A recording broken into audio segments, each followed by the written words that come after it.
Eu passei a ter projetos aprovados com muita facilidade e sem manipulação.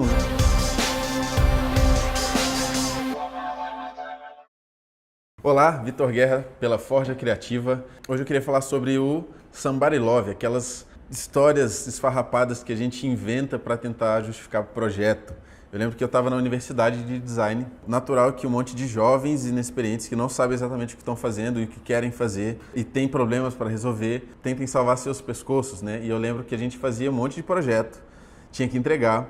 Só que esses projetos, eles não eram pautados em objetivos, em intenções, eles eram pautados no que a gente conseguia fazer. A gente sentava no computador ou no papel e fazia o que saísse, era o que a gente ia tentar fazer emplacar. Depois que estava tudo pronto, tentar achar as explicações, as diretrizes que pautaram as nossas escolhas de design durante o projeto, sendo que elas não aconteceram durante o projeto, ou seja, não houve um projeto, para tentar manipular os professores e colegas para que eles acreditassem na nossa ideia.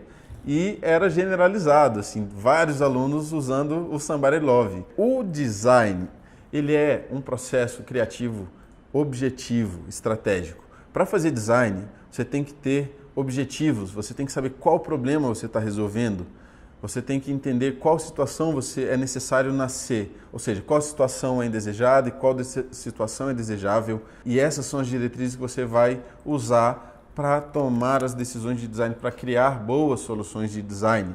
Quando eu usava o Somebody Love, isso me incomodava profundamente. Primeiro, porque é um processo criativo, é extremamente doloroso você criar sem saber o que você está tentando resolver. Você tem que fazer alguma coisa sem saber o que e para que você está fazendo aquilo. Isso me incomodava, porque eu sabia que eu ia ter que fazer aquilo para o resto da vida se eu realmente quisesse ser um profissional de design. Então era intolerável eu não ter um controle sobre o processo criativo. Segundo, me incomodava muito essa falta de inteligência, de critérios, de entendimento, de estratégia nos processos de design que eu usava. Então eu sabia que eu podia mais, eu podia entender melhor, eu podia achar boas justificativas e não justificativas que coubessem, que de alguma forma tentassem vender um mau projeto que eu tinha feito. Eu queria fazer bons projetos e eu queria ter bons argumentos, queria justificar de maneira mais inteligente possível as coisas que eu estava fazendo, as decisões que eu tinha tomado. E eu queria poder transmitir isso para as pessoas, para os clientes, para os colegas. Para que eu consiga transmitir isso muito bem, eu preciso ter controle, eu preciso ter consciência sobre essas coisas que eu estou usando para decidir o projeto, para tomar as decisões táticas e técnicas do projeto. Quando eu parei de apresentar projetos sem justificativa ou projetos que tinham uma justificativa inventada, que era para tentar manipular o cara para comprar uma ideia que não estava refletida no projeto que eu tinha feito, tudo mudou. Quando eu comecei, primeiro, a ter um processo criativo mais estratégico, registrado, todo definido, todos os porquês, eu comecei a chegar mais rápido nas soluções e as soluções eram assertivas, eu não precisava testar 30 opções antes de chegar. E o outro resultado é que quando eu apresento isso para o cliente, então um pitch, uma apresentação de venda de conceito ou de venda de solução, quando eu comecei a fazer ela, começando pelo objetivo, conceito, o meu entendimento do problema, o que eu achava que a gente tinha que fazer, e depois mostrando todas as escolhas baseadas nesses critérios, o nível de aprovação dos projetos aumentou absurdamente. Eu passei a não ter projetos reprovados. Eu passei a ter projetos aprovados com muita facilidade e com muita efetividade. E sem manipulação. Eu não estava inventando história para enganar ninguém. Você está simplesmente compartilhando um entendimento profundo e dando vários insights para o cara. No final das contas, você está entregando muito mais do que só o design visual. Você está entregando insights. O cara começa a ter uma percepção do problema que ele tem ou dos objetivos que ele quer alcançar muito maior. Então, para mim, foi um divisor de águas na minha carreira. Eu comecei a aprovar muito mais projeto e ter uma relação com os clientes muito melhor. Isso me fez perceber que usar o Somebody Love significa que você talvez não esteja tendo controle sobre o seu processo, que você não esteja tendo uma visão mais profunda do design.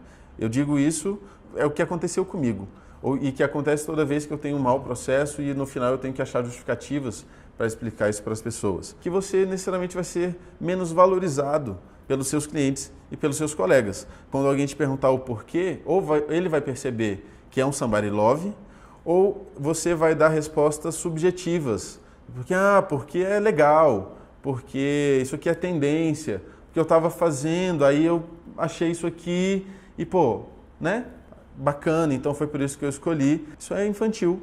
O seu cliente, se ele for, quanto mais sério for o seu cliente, mais ele vai perceber que você não tem profundidade ou maturidade para participar com ele, colaborar com ele no nível mais estratégico do negócio dele, ou do projeto dele. E ele vai continuar te tratando como um cara que pinta pixel, como um cara que pinta letra, como um cara que pinta papel. Bom, esse não é o propósito. O design ele até faz essas coisas técnicas, mas não é para isso que o design nasceu. Esse não é o potencial máximo do design. O potencial máximo do design é inteligência, é estratégia, você resolver qualquer tipo de problema da melhor maneira possível e atendendo o máximo de stakeholders, de agentes envolvidos naquela situação. E aí eu percebi que sim, o design ele tem que ser um processo objetivo, definido por necessidades e por objetivos. Ter um processo rico de design, onde você tem um bom entendimento, onde você tem uma boa conceituação, onde você analisa o máximo de coisas possível e depois você usa todos esses critérios para definir qual linha conceitual, qual tipo de letra, qual tipo de cor, qual tipo de material, quais proporções você vai usar, quais são as mais adequadas e que tem mais a ver com os objetivos que você quer alcançar, com os problemas que você quer resolver, com os conceitos que você quer transmitir, melhor é o seu design e mais respeitado você é. E não só, esse respeito não se traduz só na maneira como o seu cliente te trata, mas nos preços que você pode cobrar, em como as pessoas te dão ouvido, em como você consegue transmitir isso para as pessoas. Você começa a criar histórias envolventes para os projetos que você está criando e o cliente se contamina por isso de uma maneira positiva. Ele compra a sua ideia, ele participa, ele se simpatiza pelo que você está fazendo por ele, ele passa a confiar em você como parceiro estratégico. Pare para pensar um pouquinho, ver onde que você está usando o Somebody Love e onde que você já usou um processo mais objetivo, mais estratégico, ver em quais momentos isso já deu melhores resultados e piores resultados e faz um teste. Começa a aplicar isso no seu processo de trabalho agora, nos projetos de design que você já está fazendo, que você vai fazer daqui a pouco, e começa a aplicar isso nas apresentações dos seus projetos. E compartilha com a gente. Eu tenho certeza que vai dar bons resultados. Então, diz pra gente se deu, se não deu e a gente conversa. Valeu, até mais.